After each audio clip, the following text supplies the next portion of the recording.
तो दोस्तों कैसे हैं आप लोग। स्वागत है आप सभी लोगों का, आप सभी के अपने चैनल इंडियन स्पेशल एकेडमी में। जैसा कि आप सभी लोगों को पता है कि आरआरबी फार्मासिस्ट का एग्जाम होने वाला है, जिसमें बहुत ही महत्वपूर्ण सब्जेक्ट फार्माकोलॉजी है, जिसमें से बहुत सारे क्वेश्चन एग्जामिनेशन में बनते हैं।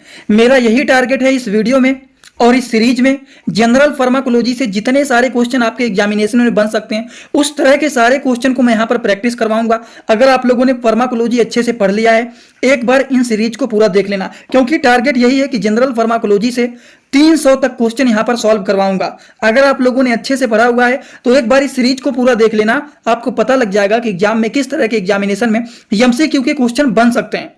जरूर आप लोग इस वीडियो को पूरा देखना, क्योंकि आज का वीडियो बहुत महत्वपूर्ण है। कोशिश करना कि एक बार इस वीडियो को पूरा जरूर देख लेना।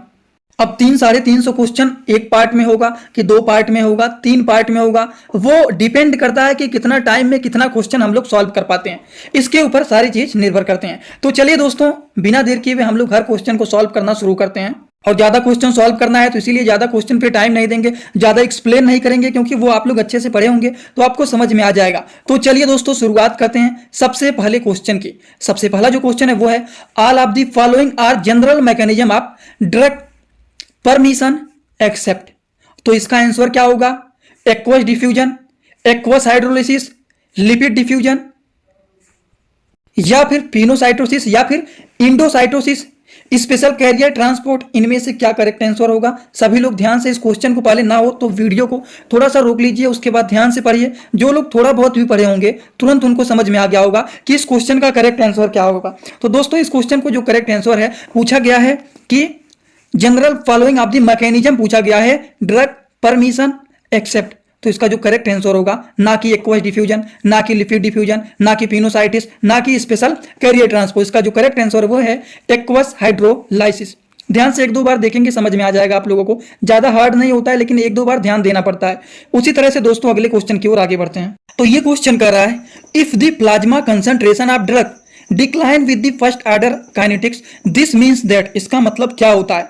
There is only one metabolic path for drug deposition, या फिर ये हो सकता है the half life is the same regardless of the plasma concentration, या फिर the drug is largely metabolize in the liver after oral administration and has low bioavailability elimination, या फिर ये हो सकता है the rate of elimination of proportionate to the rate of administration at all times, या फिर E हो सकता है the drug is not distribute outside the vascular system.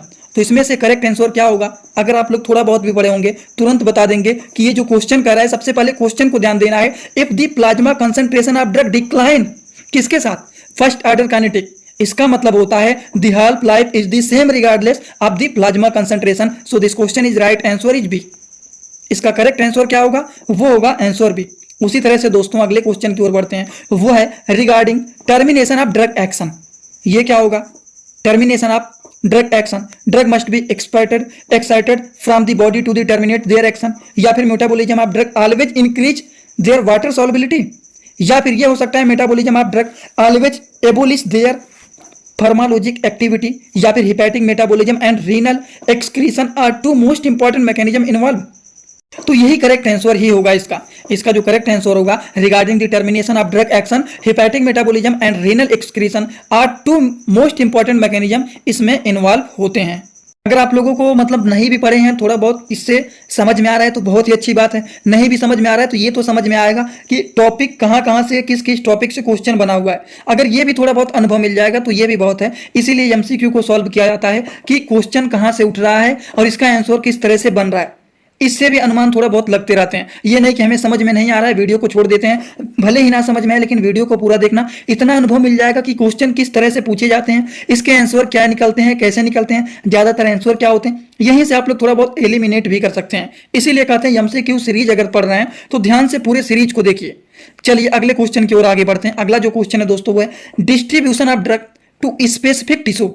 Option A is independent of blood flow to the organ, या फिर is independent of the solubility of the drug in the tissue, या फिर depend on the unbound drug concentration gradient between the blood and tissue, या फिर is increased for drug that are strongly bound to the plasma protein, या फिर इसका answer ये हो सकता है has no effect on the half life of the drug. तो क्या होगा इसका करेक्ट आंसर? पूछा गया है distribution of drug to the specific tissue. तो देखिए यहां से थोड़ा सा भी आप अनुमान लगाएंगे तो समझ में आ जाएगा। कहा गया है डिस्ट्रीब्यूशन ऑफ ड्रग, जब ड्रग का डिस्ट्रीब्यूशन होता है स्पेसिफिक टिश्यू से तो क्या होता है, ये डिपेंड होता है on the unbound drug concentration gradient between the blood and tissue. तो यही इसका होगा करेक्ट आंसर। ये जो डिपेंड होता है ड्रग के कंसंट्रेशन ग्रेडियंट के ऊपर डिपेंड होता है, किसके किसके बीच में, ब्लड एंड टिश्यू के। ये भी बात समझ में आ गया। इसी तरह से हम एक क्वेश्चन को और सॉल्व करते हैं जो कि बहुत ही महत्वपूर्ण है। इस तरह के क्वेश्चन बहुत ज़्यादा एग्जाम में बनते रहते हैं और ये भी टॉपिक पे हमेशा पढ़े होंगे आप लोग। A physical process by which a weak acid becomes less water soluble and more lipid soluble at low pH is, क्या होगा, डिस्ट्रीब्यूशन होगा या फिर एलिमिनेशन होगा या फिर फर्स्ट पास इफेक्ट होगा या फिर परमिशन होगा या फिर प्रोटोनेशन होगा। इनमें से सही आंसर क्या होगा, जल्दी से आप लोग बताइए। A physical process by which a weak acid become less water soluble and more lipid soluble at low pH, वो क्या होता है, जल्दी से बताइए। वो होता है प्रोटोनेशन। समझ गए आप लोग। तो चलिए अगले क्वेश्चन की ओर आगे बढ़ते हैं। अगला जो क्वेश्चन है दोस्तों वो है dose response curve are used for drug evaluation in the animal laboratory and the clinic. Quantal dose response curve are often use for determining the therapeutic index of drug, या फिर किसके लिए यूज किया जाता है, use for determining the maximal efficacy of a drug, या फिर invalid in the presence of inhibitor of the drug being studies, या फिर obtain from the studies of enact subject but not isolate tissue preparation. थोड़ा बहुत भी पढ़े होंगे तो आपको थोड़ा बहुत भी आपको समझ में आ रहा होगा कि इसका आंसर क्या निकल सकता है। थोड़ा सा अगर क्वेश्चन पे ध्यान देंगे तो क्वेश्चन का है डोज रिस्पॉन्स कर्व, जिसका यूज किया जाता है ड्रग इवेल्युएशन के लिए एनिमल लेबोरेटरी में, वहीं पर बात किया जा रहा है एंड इन द क्लिनिक, और क्लिनिक में क्वांटल डोज रिस्पॉन्स कर्व क्या होता है, आर ऑफ्टन यूज, किसके लिए यूज किया जाता है, use for determining the therapeutic index of drug. जो होता है क्लिनिक में क्वांटल डोज रिस्पॉन्स कर्व, इसका यूज किया जाता है determining the therapeutic index of drug, इसके लिए होता है। समझ गए आप लोग। तो इसका जो करेक्ट आंसर होगा वो होगा ऑप्शन ए। यहीं से आपको समझना है डोज रिस्पॉन्स कर्व का यूज किया जाता है ड्रग इवेल्युएशन के लिए इन द एनिमल लेबोरेटरी, लेकिन क्लिनिक में क्या होता है, क्वांटल डोज रिस्पॉन्स कर्व जो होता है ये यूज किया जाता है डिटरमाइन करने के लिए थेरापुटिक इंडेक्स ऑफ ए ड्रग। ये दो बात समझ लेना, आप लोगों को समझ में आ जाएगा। चलिए हम बात करते हैं अगले क्वेश्चन की ओर। अगला जो क्वेश्चन है वो है क्वेश्चन नंबर 7। अब देखिए क्वेश्चन 7 क्या कर रहा है, the following excreted faster in basic urine. अब क्या है, वीक एसिड है या फिर स्ट्रांग एसिड है या फिर वीक बेस है या फिर इनमें से कोई नहीं। कह रहा है the following excreted faster in basic urine, क्या होगा, जल्दी से आप सभी लोग सोच के बताइए। दोस्तों वो होगा वीक एसिड। उसी तरह से हम अगले क्वेश्चन की ओर आगे बढ़ते हैं। अगला क्वेश्चन क्या है, अगला क्वेश्चन है which of the following statement about spare receptor in the most correct. Spare receptor in the absence of drug are sequestered by the in the cytoplasm, या फिर option B spare receptor will be detect if the intracellular effect of the drug receptor interaction last longer than drug receptor interaction itself, या फिर option C spare receptor influence the maximal efficacy of the drug receptor in the system, या फिर option D spare receptor active the effector machinery of cell without the need for a drug, या फिर option C option E spare receptor may be detected by the finding that EC50 is greater than the KD for against। अब बताइए अगर आप लोगों ने थोड़ा भी पढ़ा होगा तो कहा गया है which of the following statement spare receptor is most correct। अगर आप लोगों ने पढ़ा होगा कि स्पेयर रिसेप्टर क्या होता है और स्पेयर रिसेप्टर के बारे में इनमें से कौन सा ऑप्शन सही रूप से करेक्ट लिखा गया है, सभी लोग थोड़ा बहुत बताना स्पेयर रिसेप्टर क्या होता है, कमेंट बॉक्स में जरूर आप लोग बताना। देखते हैं कितने सारे लोग ध्यान से देख रहे हैं। देखिए इसीलिए इस तरह के सीरीज को करा रहा हूं कि कहां से क्वेश्चन पुट अप हो सकते हैं। अगर स्पेयर रिसेप्टर के बारे में आप लोग पढ़े हुए हैं बिल्कुल भी तो तुरंत आप बता देंगे कि स्पेयर रिसेप्टर के बारे में यहां पर क्या सही रूप से लिखा गया है। Spare receptor will be detected if the intellectual effect of drug interaction lasts longer than drug receptor interaction itself। तो स्पेयर रिसेप्टर के बारे में जो पढ़े हुए हैं उनको पता होगा कि ये जो ऑप्शन बी लिखा गया है वो मोस्टली रूप से करेक्ट है। वहीं पर हम अगले क्वेश्चन की ओर थोड़ा सा आगे बढ़ते हैं। आज का शुरुआत हुआ है फार्माकोलॉजी का सीरीज, इसीलिए थोड़े से स्लो मोशन में हम लोग शुरू कर रहे हैं जिससे जितने लोग ध्यान से देख रहे हैं सबको समझ में आए। अगला क्वेश्चन है दोस्तों विच ऑफ द फॉलोइंग टर्म, इनमें से कौन सा एक ऐसा टर्म है जो कि बेस्ट रूप से डिस्क्राइब किया गया है, antagonist that interact directly with agonist and not at all या फिर इंसिडेंटली विद द रिसेप्टर।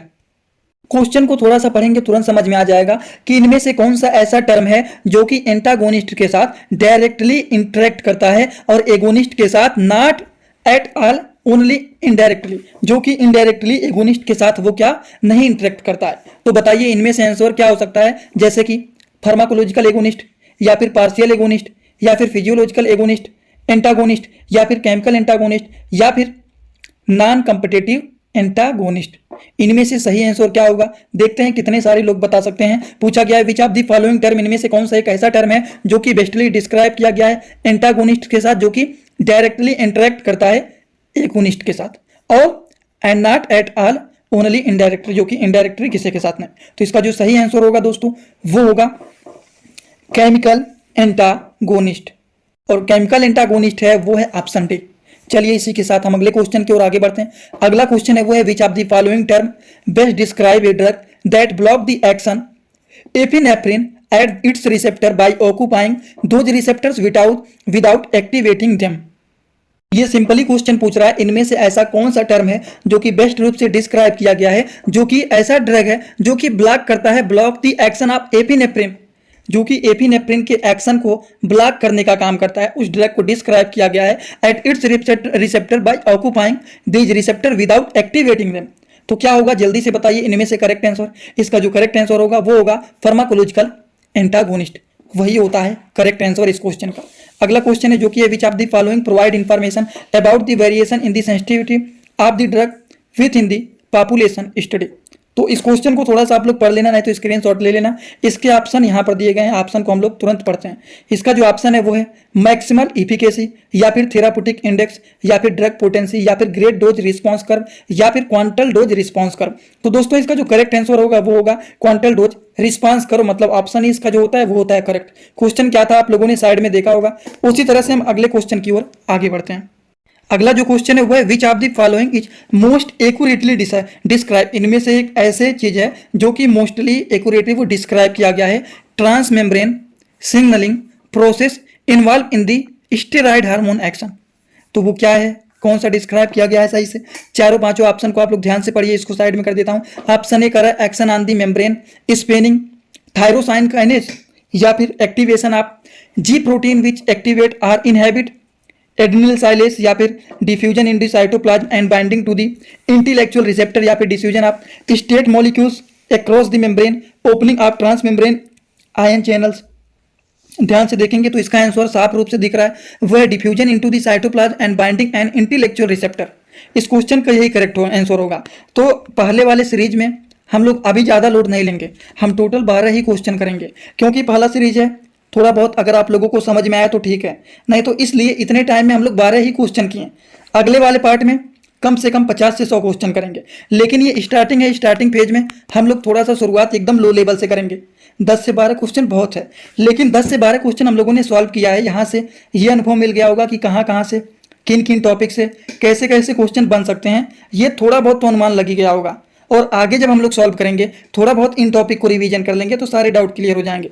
तो चलिए दोस्तों, आज का वीडियो कैसा लगा सभी लोग कमेंट बॉक्स में जरूर बताइएगा, और जो लोग इस चैनल पे नए हो चैनल को सब्सक्राइब कर देना और अपने सारे दोस्तों के पास शेयर कर देना। जो लोग आरआरबी फार्मासिस्ट एग्जाम की तैयारी कर रहे हैं, जो लोग फॉर्म को फिल किए हैं, एक बार इस चैनल से जुड़िए और सारे क्वेश्चन जितने कराऊंगा एक बार पढ़ लेना, 1 से 2 बार रिविजन कर लेंगे। देखिए बहुत सारे क्वेश्चन आपके यहीं से फंसेंगे, तो जरूर आप लोग यहाँ पे जुड़िए। आज का वीडियो यहीं पर होता है complete. Thanks for watching, like comment share and subscribe this channel.